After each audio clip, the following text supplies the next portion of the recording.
میں نے سارا کو اپنا جیون ساتھی بنا لیا۔ میرے لیے فریحہ صرف ایک ماضی کا پچھتاوا تھی جسے میں نے بہت پہلے ہی اپنے ذہن سے نکال دیا تھا۔ میں نے فون اٹھایا اور ابو کو اپنی دوسری شادی کے بارے میں بتایا۔ ابو، میں نے شادی کر لی ہے، میں نے سارا سے شادی کی ہے۔ میں نے مختصر اور ٹھوس الفاظ میں اپنی بات کہی۔ دوسری طرف مکمل خاموشی چھا گئی، ایسی خاموشی جو میری ریڑھ کی ہڈی میں سردی اتار گئی۔ میں انتظار کر رہا تھا کہ وہ مجھ پر چیخیں گے، ناراض ہوں گے، لیکن خاموشی زیادہ خوفناک تھی۔ پھر ایک آواز آئی، مگر وہ آواز میرے پیارے ابو کی نہیں تھی، وہ کسی پتھر کی طرح سخت اور کھردری تھی۔ تم نے ہمارا سر شرم سے جھکا دیا ہے عمر۔ تم نے اپنی ماں، بہنوں اور خاندان کو کیا منہ دکھانے کے لائق چھوڑا ہے؟ ایک دیہاتی لڑکی کو بیوی تسلیم نہیں کر سکے تو کیا تمہیں دوسری لڑکی سے شادی کرنے کا حق مل گیا؟ ابو کی آواز میں شدید درد اور مایوسی تھی۔ میں نے بات کو سنبھالنے کی کوشش کی۔ ابو، یہ میرا فیصلہ ہے، فریحہ سے میرا کوئی تعلق نہیں تھا۔ اور ابو نے میری بات کاٹی۔ بس کرو، اب اس گھر کے لیے تمہارا کوئی حق باقی نہیں رہا۔ ہمارا تم سے، تمہاری تعلیم سے، تمہارے امریکہ سے کوئی واسطہ نہیں۔ تم آج سے ہمارے لیے مر چکے ہو۔ اور پھر فون بند ہو گیا۔ میرے ہاتھ میں فون تھا اور میرے کانوں میں وہ جملہ گونج رہا تھا، اب اس گھر کے لیے تمہارا کوئی حق باقی نہیں رہا۔ میرا باپ، جس سے میں سب سے زیادہ پیار کرتا تھا اور جس کے فخر کے لیے میں یہ سب کچھ کر رہا تھا، اب مجھ سے شدید ناراض تھا۔ میں نے فوراً فریحہ کو طلاق کے کاغذات بھیج دیے تاکہ میں اپنے آپ کو اپنے جرم کے احساس سے آزاد کر سکوں۔ میں نے سوچا کہ اب میں آزاد ہوں۔ 3 دن بعد مجھے طلاق نامے پر دستخط شدہ جواب ملا۔ اس نے بغیر کوئی سوال کیے، بغیر کوئی شکایت کیے مجھے ہمیشہ کے لیے آزاد کر دیا۔ مجھے لگا کہ میں نے خود کو آزاد کر لیا، لیکن اندر ہی اندر کوئی خلا پیدا ہو رہا تھا جسے میں نظر انداز کر رہا تھا۔ سارا اور میری زندگی شروع میں تو بہت اچھی رہی۔ میں نے اسے مہنگے سے مہنگے تحفے دیے اور اس کی ہر خواہش پوری کی۔ میں نے اس کے لیے ایک خوبصورت اپارٹمنٹ لیا اور خوبصورت فرنیچر سے اسے سجایا۔ ہر ہفتے پارٹی ہوتی، دوست آتے اور میں اس رنگین زندگی کا مزہ لیتا جس کا میں نے ہمیشہ خواب دیکھا تھا۔ لیکن جلد ہی اس خوبصورت زندگی کے پیچھے چھپا بھیانک سچ میرے سامنے آنے لگا۔ سارا کی ترجیحات بہت واضح تھیں۔ اسے میرا نہیں، میرے پیسے سے پیار تھا۔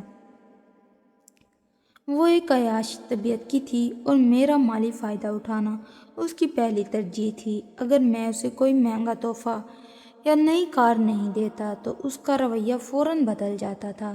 ایک رات میں نے اسے کسی دوسرے شخص کے ساتھ بات کرتے ہوئے سنا۔ ہاں، اس کے پاس بہت پیسہ ہے اور میں ابھی اس کے ساتھ ہوں، فکر نہ کرو۔ جیسے ہی مجھے اس کی ڈگری ملے گی میں اسے چھوڑ دوں گی۔ اس نے شاید مجھے غصہ دلانے کے لیے یہ بات کہی، یا شاید اس کی حقیقت تھی۔ میرے دل کو شدید چوٹ لگی۔ جس آزادی، محبت اور سمارٹنس کے پیچھے میں بھاگا تھا وہ سب ایک جھوٹ نکلا۔ میرا گھر جو میں نے بڑی مشکل سے بنایا تھا اب ایک ٹھنڈی اور خالی جگہ بن چکا تھا۔ میں نے اپنی تمام توجہ پڑھائی پر مرکوز کر دی تھی۔ میرے پاس سارا سے تعلق ختم کرنے کی ہمت نہیں تھی، کیونکہ مجھے اس بات کا ڈر تھا کہ میں امریکہ میں بالکل تنہا ہو جاؤں گا۔ میری ازدواجی زندگی ایک عذاب بن چکی تھی اور میرے دل پر ایک بوجھ تھا کہ میں نے ایک معصوم انسان، فریحہ کو صرف اپنی خود غرضی کی وجہ سے چھوڑا تھا۔ میرے والد کی ناراضگی ہر وقت میرے ذہن میں گونجتی رہتی تھی۔ میری زندگی باہر سے روشن تھی مگر اندر سے میں ٹوٹ رہا تھا۔ سارا نے مجھے مکمل طور پر مالی اور جذباتی طور پر نچوڑنا شروع کر دیا تھا اور میں اس عذاب سے نکلنے کا راستہ تلاش کر رہا تھا۔ میری دنیا، جس پر مجھے فخر تھا، اب میرے لیے ایک جیل بن چکی تھی جس کی سلاخیں میں نے خود اپنے لیے بنائی تھیں۔ مجھے شدت سے اپنے والدین کے پیار اور گھر کی یاد آنے لگی، مگر میں اب پلٹ کر نہیں جا سکتا تھا کیونکہ میں نے پیچھے ہر رشتہ توڑ دیا تھا۔ سارا کے ساتھ میری دوسری شادی کی ناکامی نے میری زندگی کو پاش پاش کر دیا تھا۔ جس آزادی اور خوشی کی تلاش میں میں نے اپنا گھر، اپنا وقار اور اپنا پہلا رشتہ داؤ پر لگایا تھا۔ وہ سب ایک دھوکہ ثابت ہوا۔ سارا کی مسلسل بے وفائی اور بد کرداری نے مجھے توڑ کر رکھ دیا تھا۔ اس کی عیاشیوں اور میرے پیسے کو غیر ذمہ داری سے اڑانے کے واقعات نے مجھے یہ تسلیم کرنے پر مجبور کر دیا کہ میں نے ایک بہت بڑی غلطی کی تھی۔ آخر کار شدید ذہنی دباؤ اور دل کے ٹوٹنے کے بعد میں نے وہ قدم اٹھایا جس سے میں خوف زدہ تھا۔ ایک سخت اور تلخ بحث کے بعد میں نے سارا کو طلاق دے دی۔ عدالت کے لمبے چکر اور مالی نقصانات نے مجھے تقریباً خالی کر دیا تھا۔ میں تنہا ہو گیا تھا۔ میری تعلیم مکمل ہو چکی تھی، ایک اچھی نوکری بھی تھی، لیکن میرا گھر بالکل خالی تھا۔ مجھے شدید تنہائی اور پچھتاوے نے گھیر لیا تھا۔ میں ہر وقت اپنے باپ، اپنی امی اور پرانے گھر کی یادوں میں کھویا رہتا تھا۔ مجھے بار بار ابو کے وہ الفاظ یاد آتے تھے کہ تم نے ہمارا سر شرم سے جھکا دیا ہے۔ کاش میں نے ان کی بات سنی ہوتی۔ میں نے سارا کے ساتھ 5 سال گزارے تھے اور وہ 5 سال ایک عذاب سے کم نہیں تھے۔ مجھے اب احساس ہو رہا تھا کہ رشتے کی اصل قدر سکون میں ہوتی ہے، ظاہری خوبصورتی یا ماڈرن پن میں نہیں۔ ایک شام میرا دل بہت بوجھل تھا۔ میں شہر کے ایک پرسکون پارک میں جا کر بینچ پر بیٹھ گیا۔ سورج غروب ہو رہا تھا اور پارک میں ہلچل کم ہو رہی تھی۔ میں اپنی زندگی کے تاریک پہلوؤں پر سوچ رہا تھا کہ میری نظر ایک پیارے سے ہنستے ہوئے بچے پر پڑی جو بینچ کے قریب فٹ بال سے کھیل رہا تھا۔ اس کی ہنسی بہت معصوم تھی اور اس کی شکل میں ایک عجب سی کشش تھی جو مجھے اپنی طرف کھینچ رہی تھی۔ وہ بچہ کھیلتا ہوا میرے قریب آ گیا اور اس کی بال میرے قدموں میں آ کر رک گئی۔ میں نے مسکرا کر بال اسے واپس دی۔ ہیلو، اکیلے کھیل رہے ہو؟ میں نے پوچھا۔ وہ مسکرایا اور اس کی مسکراہٹ نے میرے دل میں عجیب سی ٹھنڈک پیدا کی۔ ہیلو، میرا نام احمد ہے، اس نے صاف گوئی سے کہا۔ اور نہیں، میں اکیلا نہیں ہوں، میری مما یہیں قریب ہیں۔ میں نے اس سے پوچھا کہ اس کے پاپا کہاں ہیں، تو اس نے معصومیت سے جواب دیا، میرے پاپا تو آسمان پر ستاروں کے پاس چلے گئے ہیں۔ وہ اوپر کی طرف اشارہ کر کے بولا، لیکن میری ماما میرے لیے پاپا بھی ہیں اور ماما بھی۔ وہ ڈاکٹر ہیں اور بہت بہادر ہیں۔ اس کی باتوں میں ایک پختگی اور پیار تھا جو مجھے اندر تک چھو گیا۔ مجھے لگا جیسے میں پہلی بار اپنے اندر کی تنہائی کو بھول گیا ہوں۔ وہ کافی دیر تک مجھ سے باتیں کرتا رہا اور میں اس کی باتوں میں مگن رہا۔ اس نے مجھے اپنی ماما کی کہانی بھی سنائی کہ وہ کس طرح راتوں کو جاگ کر پڑھائی کرتی تھی اور اب ایک اچھی ڈاکٹر بن گئی ہیں۔ کیا تم ڈاکٹر ہو؟ احمد نے مجھ سے پوچھا۔ نہیں بیٹے، میں تو انجینئر ہوں، میں نے جواب دیا۔ اتنے میں بس ایک نسوانی آواز آئی، احمد تم کدھر ہو بیٹا؟ تمہیں دیر ہو رہی ہے۔ احمد نے فوراً ہاتھ ہلایا، ماما ادھر، میں انکل سے بات کر رہا ہوں۔ میں نے وہ آواز سن کر اپنا سر اوپر اٹھایا۔ وہ عورت تقریباً 25 قدم کے فاصلے پر کھڑی تھی۔ وہ باوقار لگ رہی تھی۔ اس نے گہرے نیلے رنگ کا ایک کوٹ اور اس کے اوپر ایک ہلکا سا حجاب لے رکھا تھا۔ جیسے ہی احمد نے اسے قریب آنے کا اشارہ کیا، اس نے میرے قریب آتے ہی اپنا نقاب اور ماسک شاید کام کی وجہ سے چہرے سے ہٹا دیا۔ میری سانس حلق میں اٹک گئی، میرے قدموں تلے کی زمین نکل گئی اور میرے جسم میں ایک شدید جھٹکا سا لگا۔ میں سکتے کے عالم میں اس عورت کو گھور رہا تھا۔ میری آنکھوں نے جو کچھ دیکھا، میرا دماغ اسے قبول کرنے کو تیار نہیں تھا۔ وقت ایک لمحے کے لیے رک گیا تھا۔ میں نے لڑکھڑاتے ہوئے اپنے آپ سے کہا، یہ تو ہو ہی نہیں سکتا۔ وہ میرے سامنے کھڑی تھی، مگر بالکل مختلف۔ وہ موٹی دیہاتی لڑکی نہیں تھی جسے میں نے 5 سال پہلے نفرت سے ٹھکرا دیا تھا۔ وہ اب ایک پتلی، خوبصورت اور بہت زیادہ پر اعتماد خاتون تھی، جس کے چہرے پر ایک عجیب سی ٹھنڈک اور متانت تھی۔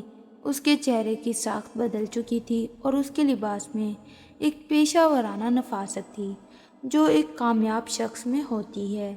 اس کے چہرے پر کہیں بھی موٹاپے کا کوئی نشان نہیں تھا۔ وہ بالکل ایک ماڈل کی طرح دکھائی دے رہی تھی، مگر اس کی آنکھوں میں وہی پرانی گہری چمک تھی۔ فریحہ، میرا نام میرے گلے میں پھنس کر رہ گیا۔ میں نے اسے ایک نظر میں پہچان لیا، حالانکہ وہ اب بدل چکی تھی۔ اس تبدیلی نے مجھے شدید جھٹکا دیا۔ میرے ذہن میں وہ پرانی یادیں تازہ ہو گئیں جب میں اسے جاہل اور دیہاتی کہہ کر اس کی توہین کرتا تھا، مگر آج وہ ایک ڈاکٹر تھی۔ احمد میرا بیٹا، اس کی شکل مجھ سے کتنی ملتی ہے۔ میرے باپ کا غصہ، میری دوسری شادی کی ناکامی اور فریحہ کا ایک کامیاب ڈاکٹر بننا، سب کچھ میرے سامنے ایک ساتھ آ گیا۔ یہ ایک ایسا معجزہ تھا جس کی میں نے کبھی توقع نہیں کی تھی۔ میں نے زندگی میں پہلی بار خود کو ایک ناکام اور بے وقوف انسان محسوس کیا۔ میرے سامنے کھڑی یہ خاتون ایک زندہ ثبوت تھی، میری غلطیوں کا اور میری بدترین توہین کا۔ میں وہیں ساکت کھڑا ہو رہا، کیونکہ میرے پاس بولنے کے لیے کوئی لفظ نہیں بچا تھا۔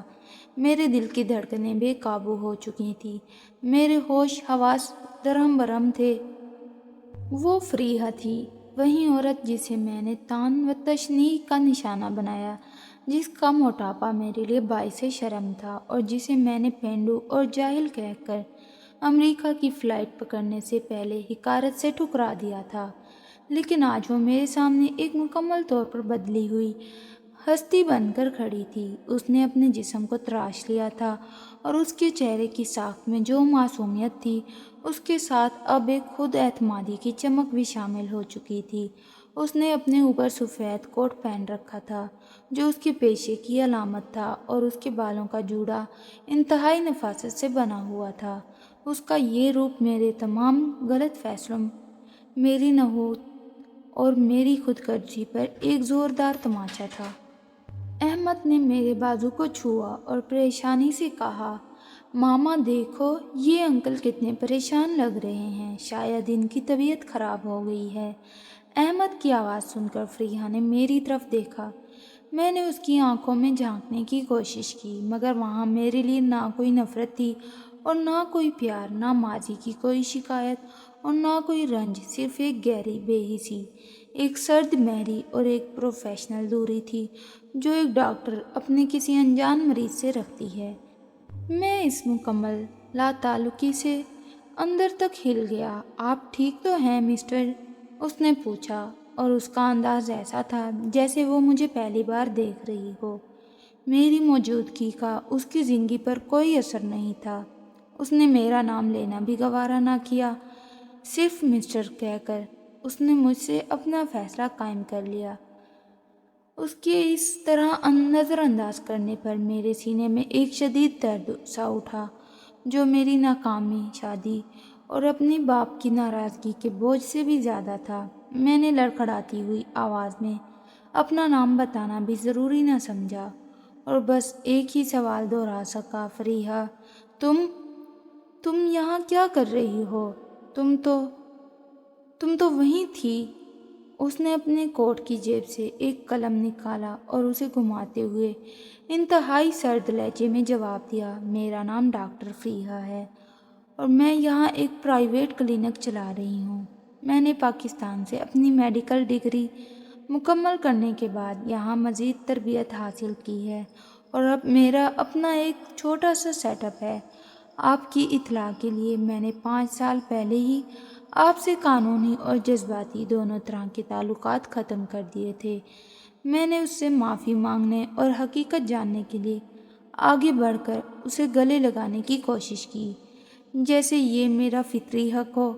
جیسے ہی میرا ہاتھ اس کے کندھے کی طرف بڑھا، اس نے فوراً ایک قدم پیچھے ہٹ کر ایک واضح لکیر کھینچ دی۔ اس کے چہرے پر اب پہلی بار شدید غصہ ابھرا۔ مسٹر، فاصلہ رکھیں۔ اس نے اپنی آواز کو قدرے سخت کیا۔ میں نے آپ کو اس طرح کی اجازت نہیں دی۔ احمد یہی ہے، آپ کو کیا چاہیے؟ مجھے یہ احساس شدید تکلیف دے رہا تھا کہ میں نے اسے جاہل سمجھا تھا، مگر وہ آج ایک کامیاب ڈاکٹر بن چکی تھی۔ میں نے اپنی ہی نظر میں خود کو گرا دیا۔ ایک طرف میرا باپ تھا جو ناراض تھا، دوسری طرف ایک امریکی بیوی تھی جو مجھے برباد کر چکی تھی، اور اب یہ فریحہ جو میری توہین کا جیتے جاگتے ثبوت تھی۔ میں نے اسے کبھی اس قابل نہیں سمجھا تھا کہ وہ تعلیم مکمل کر سکے، مگر اس نے نہ صرف تعلیم مکمل کی بلکہ میں بیرون ملک آ کر کامیاب بھی ہوئی۔ میں نے بے بسی میں ایک بات کہی، میں نے تمہیں جاہل سمجھا تھا، مجھے نہیں معلوم تھا کہ تم۔ فریحہ نے ہنس کر میری بات کاٹی، مگر اس ہنسی میں صرف تلخی تھی۔ آپ نے مجھے ہمیشہ وہی سمجھا جو آپ سمجھنا چاہتے تھے۔ آپ نے میری شکل دیکھی، میرا گاؤں کا لباس دیکھا، میرا وزن دیکھا، اور آپ نے فیصلہ کر لیا کہ میں کسی کام کی نہیں۔ آپ کے نزدیک خوبصورتی اور عقل صرف ماڈرن اور پتلی لڑکیوں میں ہوتی ہے۔ اس نے احمد کا ہاتھ پکڑا۔ چلو بیٹا، ہمیں دیر ہو رہی ہے، ہمیں شام کی میٹنگ کے لیے جانا ہے۔ وہ مجھے وہیں پارک میں اکیلا چھوڑ کر جانے لگی۔ میں چل کر آگے اسے روکنے چاہتا تھا۔ مجھے بتاؤ احمد کون ہے، مگر میرے منہ سے کوئی آواز نہیں نکلی۔ میں اسے جاتے ہوئے دیکھتا رہا۔ اس کا وقار اور کامیابی میری آنکھوں میں چبھ رہی تھی۔ میں اس بینچ پر بے بسی سے بیٹھ گیا اور میری آنکھوں کے سامنے 5 سال پہلے کی ایک رات کا منظر گھوم گیا۔ وہ رات جب میں اسے بنا دیکھے ہی رون چکا تھا اور اسے اپنی نفرت کا نشانہ بنایا تھا۔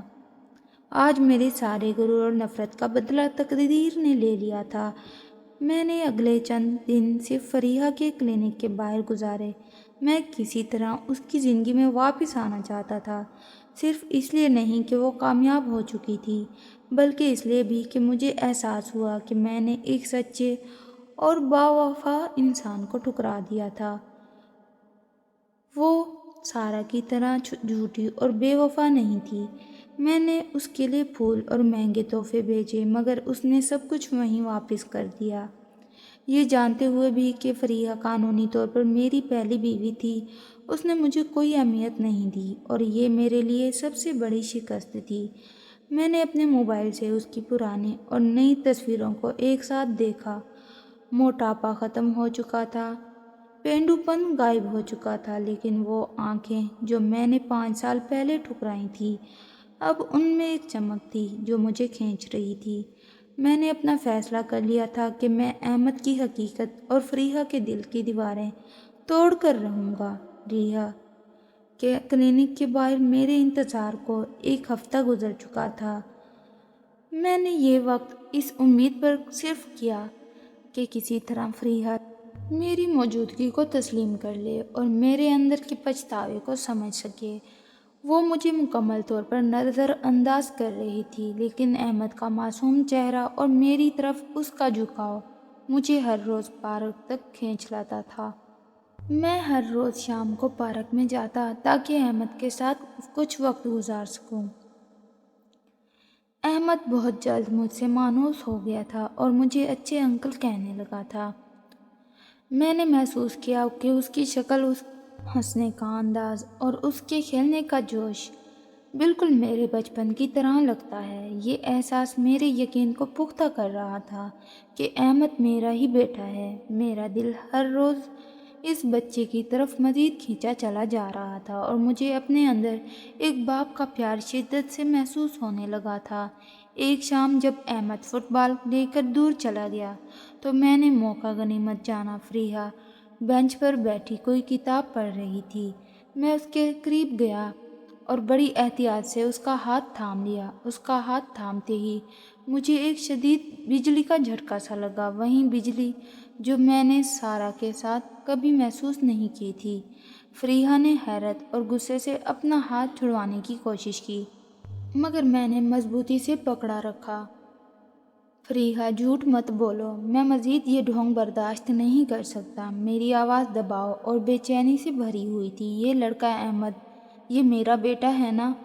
مجھے سچ بتاؤ، میں نے تقریباً چیخ کر سوال کیا۔ میرا اچانک دباؤ اور ہاتھ پکڑنے کا رد عمل فریحہ کے لیے غیر متوقع تھا۔ اس کا چہرہ ایک لمحے کے لیے زرد پڑ گیا، جیسے اس کا سب سے بڑا راز فاش ہو گیا ہو، لیکن وہ فریحہ نہیں تھی جسے میں نے 5 سال پہلے چھوڑا تھا۔